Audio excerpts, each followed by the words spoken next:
South Korean anti-graft investigators secure new arrest warrant for Yoon. And Trump's bid to halt hush money scandal sentencing fails.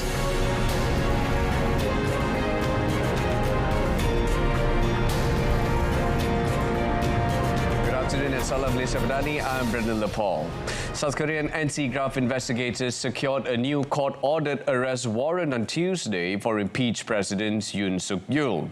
Yoon has refused questioning 3 times after his bungled 3rd December martial law decree plunged South Korea into its worst political crisis in decades.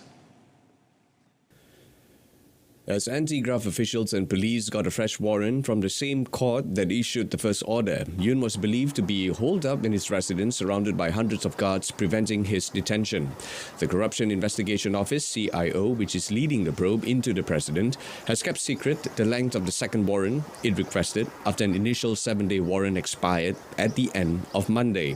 If investigators are able to detain Yoon, he would become the first sitting South Korean president to be arrested. But they would only have 48 hours to either request another arrest warrant in order to keep him in detention or be forced to release him.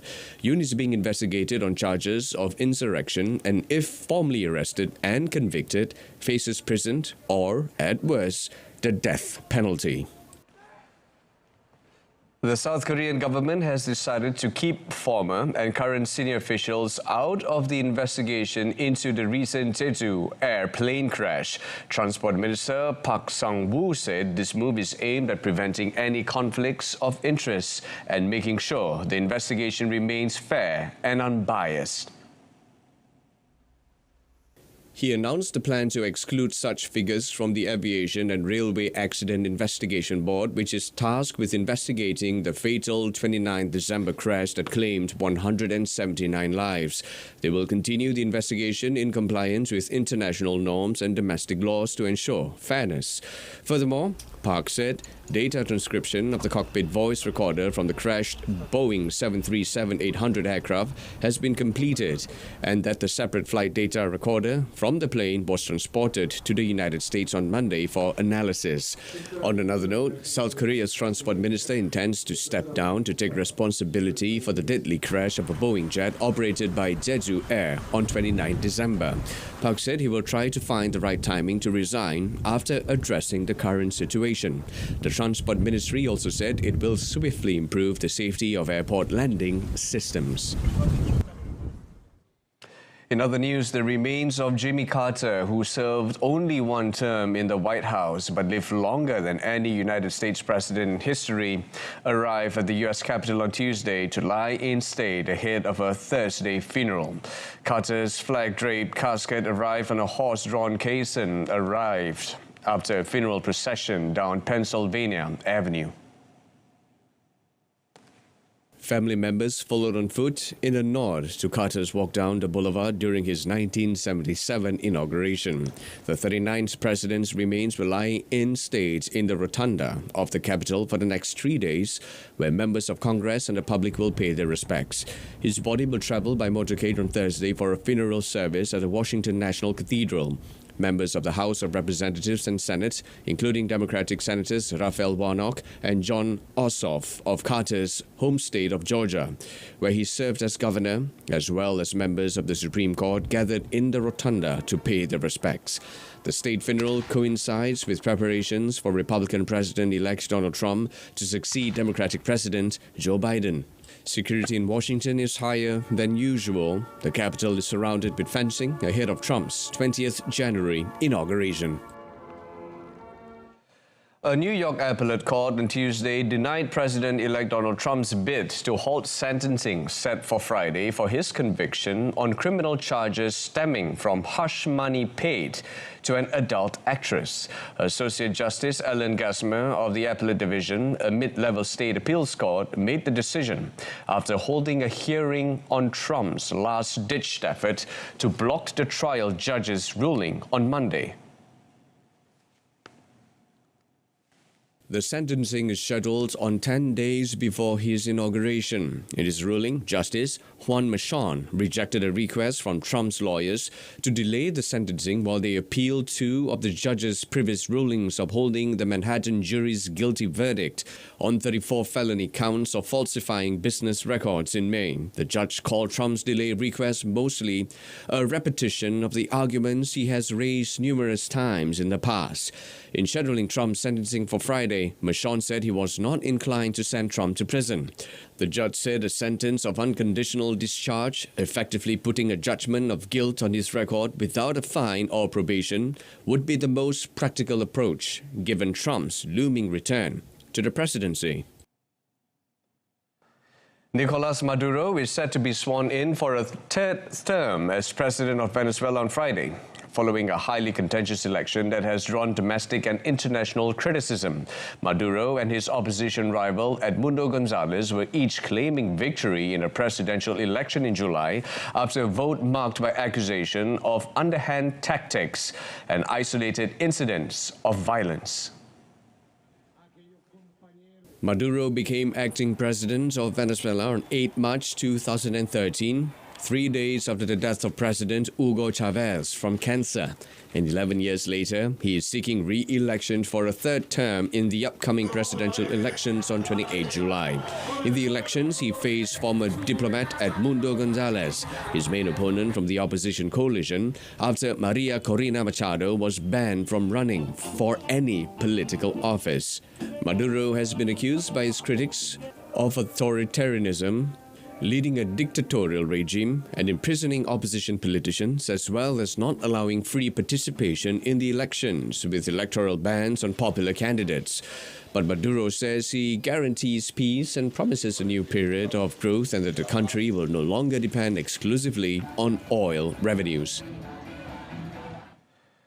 Jean-Marie Le Pen, founder of the French far-right National Front Party, who tapped into working-class concerns over immigration and globalization, shaking up the French political establishment, passed away in the Paris suburb of Gare at the age of 96.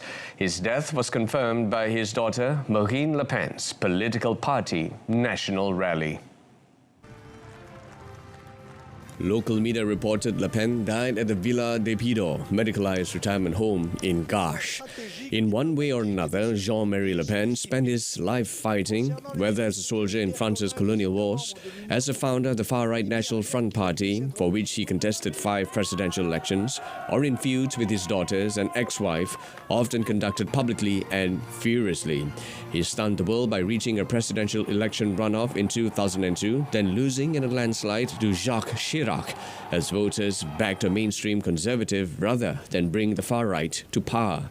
An unabashed nationalist, Le Pen was the scourge of the European Union, which he saw as a supranational project, usurping the powers of nation-states, tapping the kind of resentment that saw Britain vote to leave the European Union.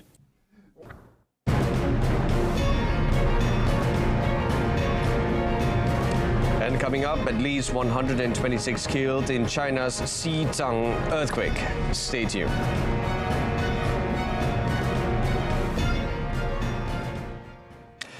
The man accused of killing a woman sleeping on a New York City subway car by setting her on fire pleaded not guilty to charges of murder and arson at a court hearing on Tuesday.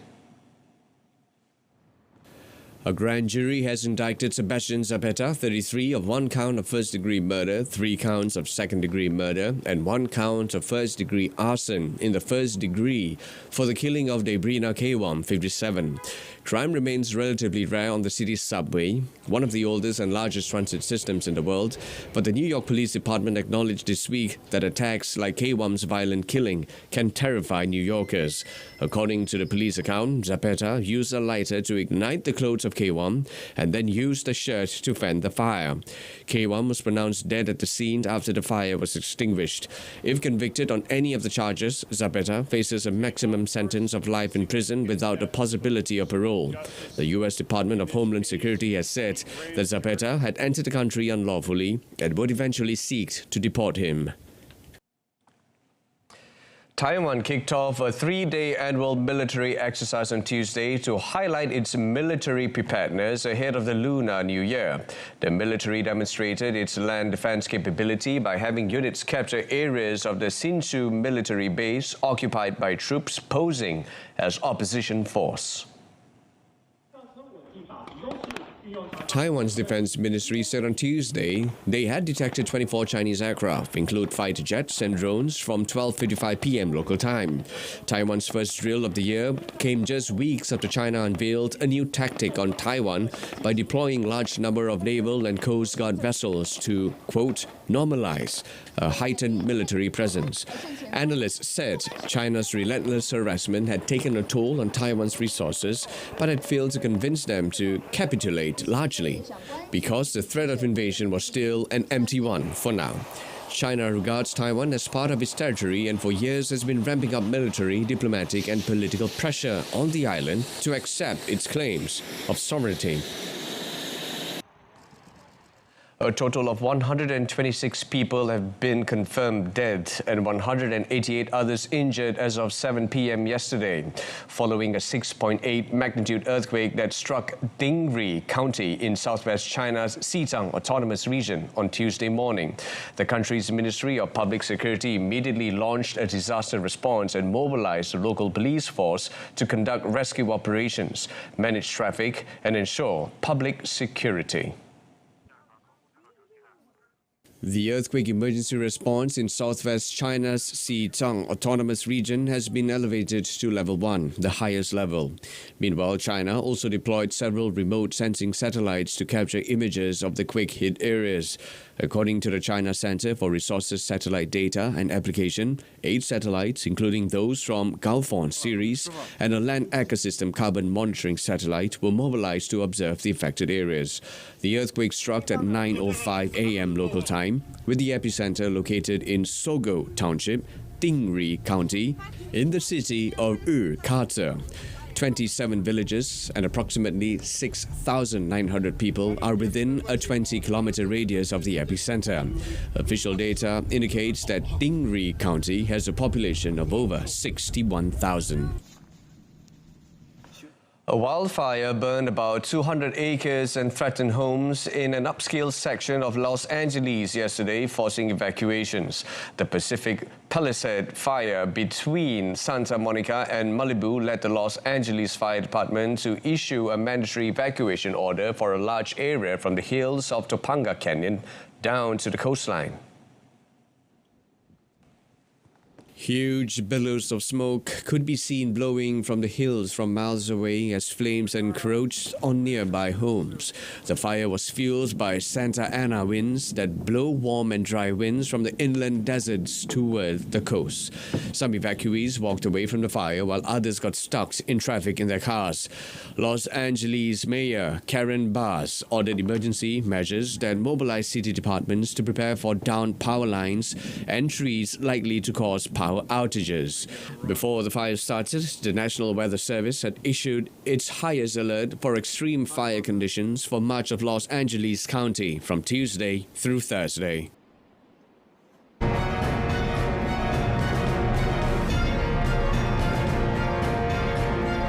Gloomy day for Malaysia in first day of Malaysia Open.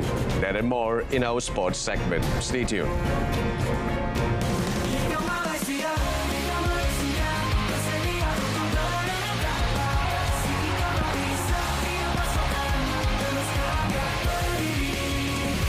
Melaksanakan misi, mempertahan maruah, mencipta secara setia, pertemuan takkan jenta dengan asalkan membuat peluang untuk segerakan satu perjuangan, satu suara akan yang direncanakan di dada dalam memburu takkan keraguan, kekuatan bicara, si menembakkan sampai kenangan.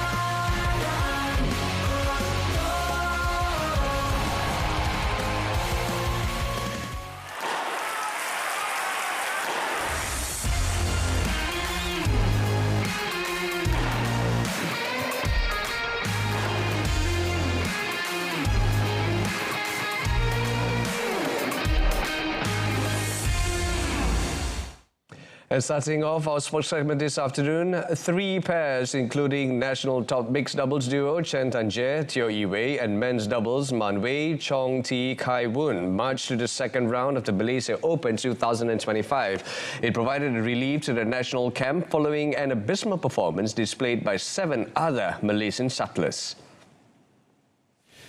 Tang Jie Yi-wei did not have much problems to dismantle Bu Xuan Yi Yang Chu Yun of Taiwan 21-8, 21-9 in just 27 minutes to become the first Malaysians to triumph in the first round of the Super 1000 tourney. Despite the initial setbacks of their compatriots, Yi-wei said they stayed focused and were unaffected by the results of other matches.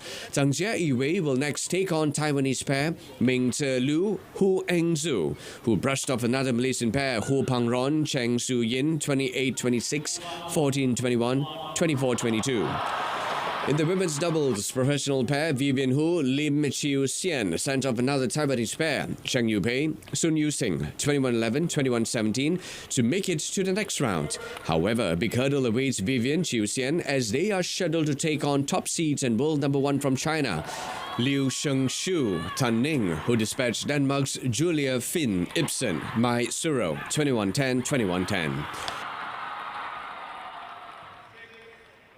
Despite putting up a fight, Malaysian singles shuttler Leong Junhao succumbed 17-21, 21-16, 13-21 to world number 16 Lu Guangzhou of China. After losing the first game, Junhao raised the ante in the second and closed it out in great style. Then in the third game, he didn't get off to a good start, and that proved crucial. Professional men's doubles pair Gosefei Nur Izzuddin Rumzanis also suffered the same fate. The third seeds endured a surprising defeat to unseeded Daniel Lungo, Mes Vestago, 15-21, 21-9, 18-21 in 52 minutes during the first ever meeting against the Danes. Meanwhile, national women's doubles top pair Perlitan and Tina could not shake off their first round jinx at the Malaysia Open. The third seeds suffered their third consecutive first round exits, this time at the hands of scratch pair Lani Tria Mayasari, Siti Fadia Silva Ramadanti of Indonesia. Perlitina let slip their opening set win 21-19 before losing their rhythm and succumbed 14-21, 13-21 in the next 2 sets. And moving on to football, Johor Darul Ta'zim JDT Football Club and French Liga A champions Paris Saint-Germain FC PSG are set to collaborate on various aspects of football development. The development was shared in a post on the official Facebook page of the region of Johor, Tunku Mahkota Ismail. The JDT owner recently met with a PSG delegation led by Daniel Markham, Chief of Staff to PSG President Nasser Al-Khelaifi. The post revealed that an agreement in principle was reached with discussions covering a multi-club partnership with other football clubs owned by Qatar Sports Investments. The partnership included the development of grassroots football, infrastructure, branding, and the sharing of expertise and technology. Tunku Mahkota Ismail has also been invited by Nasser Al-Khelaifi to Paris to visit the new PSG training centre and attend PSG matches at the Parc des Princes. Didier Deschamps, France's longest-serving national team coach, will not seek to renew his contract, which expires in 2026. Deschamps' deal runs until after the next World Cup, for which Le Bleu have yet to qualify. The 56-year-old took over from fellow 1998 World Cup winner Laurent Blanc in 2012 and led Le Bleu to the World Cup title in 2018, 2 years after reaching the European Championship final on home soil. The former France captain, one of only 3 to win football's most prestigious prize as a player and a coach, guided the national team to the World Cup final again in 2022. However, this time the French were held back by Argentina in penalty shootouts after one of the best matches in the tournament's history. Earlier on Tuesday, French sports daily L'Équipe reported that Deschamps would make his announcement on Wednesday. Tottenham Hotspur captain Song Heung-min will remain at the club until 2026 at least after the Premier League club activated a one-year extension in his contract on Tuesday. The 32-year-old who joined Spurs in 2015 has scored 169 goals and provided 90 assists in 431 appearances for the club. His current deal was due to expire at the end of the season, but he will remain in North London until the end of the following campaign. He is in the Premier League's top 20 goal scorers of all time and is the most prolific Asian player in the competition's history. The South Korea captain has earned 131 caps for the national side and has featured at the 2014, 2018 and 2022 World Cups. Spurs will play Liverpool in the League Cup semi-final first leg on Wednesday. And still on football, Real Madrid forward Vinicius Jr. has been given a 2-match ban for violent conduct in his team's 2-1 La Liga win at Valencia on Friday. Vinicius was sent off for slapping Valencia goalkeeper Stolar Dimitrievski in the second half when his team were trailing 1-0. Spanish champions Real Madrid came from behind to beat Valencia 2-1 on Friday after Vinicius' red card, moving top of the table. An appeal by the club, the RFEF suspended the striker for 2 league games, clearing him for Thursday's Super Cup against Mallorca.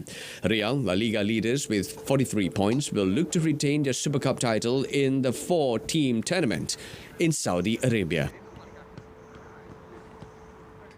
In motorsports, 9 times World Rally champion Sebastian Loeb rolled his Dacia in the Saudi Arabian desert on Tuesday as the Dakar Rally continued to take a toll of the big names after the exit of 2024 winner Carlos Sainz. Loeb, who had started the day 6th, and co-driver Fabian Lerkin were unhurt in the incident 12 kilometers into stage 3 from Bisha to Al Henakiya and resumed after making repairs. They stopped again at the 63-kilometer mark, however, and finished the stage trailing South Africa's overall leader, Henk Lottehan, by an hour and 14 minutes, dropping out of the top 15 in a big blow to their hopes for a first Dakar win. South African Saud Variava won the day for the Toyota Gazoo factory team. At 19, he is the youngest Dakar stage winner in the top car category. 5-time winner Nasser Al-Attiyah is behind the wheel of Dacia's other entry and remains their best hope of an overall victory as he and co-driver Edouard Boulanger are currently second in the standings. Wednesday's 4th stage is a 415-kilometer special from Al Henakiya to Al Ula. The 2-week rally, regarded as the world's toughest endurance event and now held entirely in Saudi Arabia, ends on 17th January. Moving on to tennis, 3-time Grand Slam finalist Ons Jabeur stepped up her comeback ahead of the Australian Open by beating 4th seed Danielle Collins 7-6, 6-2 on Tuesday at the Adelaide International. The 40th-ranked Tunisian wildcard, who last week reached the Brisbane quarterfinals, had a shoulder injury last year that kept her off court after August. Collins, the 2022 Australian Open runner-up who cancelled the retirement schedule for the end of 2024, was playing her first WTA match since September. The former world number 2 handed a tough opener against the local favourite, seeded number 4 in the tournament, impressed her signature shots as she sealed the close first set in the tiebreaker. Following that, there was no stopping the 3-time Grand Slam finalist. Jabeur faces Kazakhstan's Lulia Putintseva in the last 16 and said she relied on her forehand to earn victory.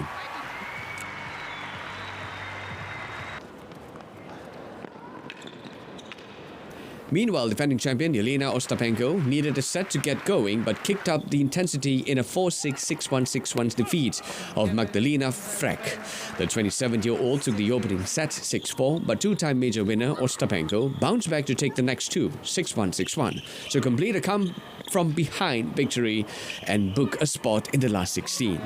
The 17th-ranked Latvian, who won Roland Garros in 2017, will meet Madison Keys in the last 16 at the warm-up tournament leading into the first major of the year. Melbourne Park witnessed the new Novak Djokovic-Andy Murray's partnership for the first time on Tuesday as the pair hit the practice courts ahead of the Australian Open. The Serb has roved in his newly retired long-time rival as a coach as he looks to end his Grand Slam drought at the year's first major. The 37-year-old who failed to win a Grand Slam last year will be aiming for a record-extending 11th title at Melbourne Park and with that a historic 25th major trophy. Meanwhile, women's singles defending champion Aryna Sabalenka had an intense practice session as she aims to continue her dominant run at Melbourne Park. The 26-year-old will be eyeing her third consecutive trophy this year.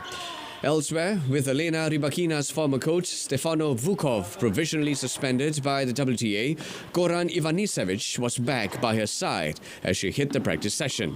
Rybakina has said Vukov will rejoin her coaching team in Australia, although he will not be given accreditation for the Australian Open due to his provisional suspension.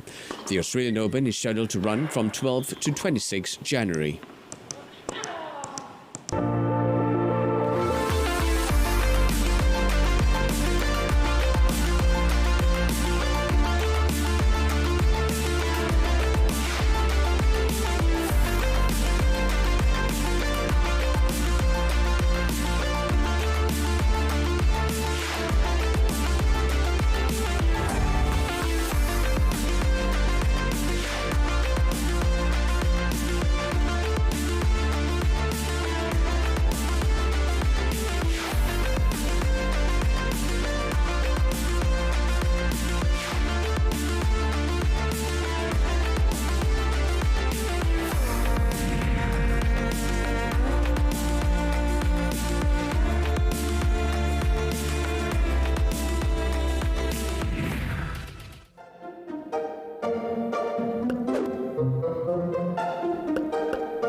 minit tanpa henti. 76 minutes non-stop.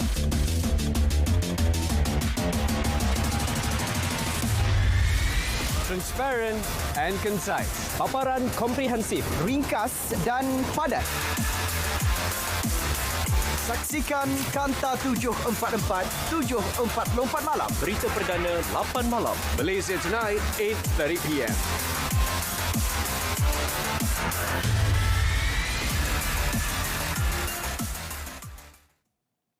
And that's it from us this afternoon. Here's a recap of a top story. South Korean anti-graft investigators secure new arrest warrant for impeached President Yoon Suk-yeol.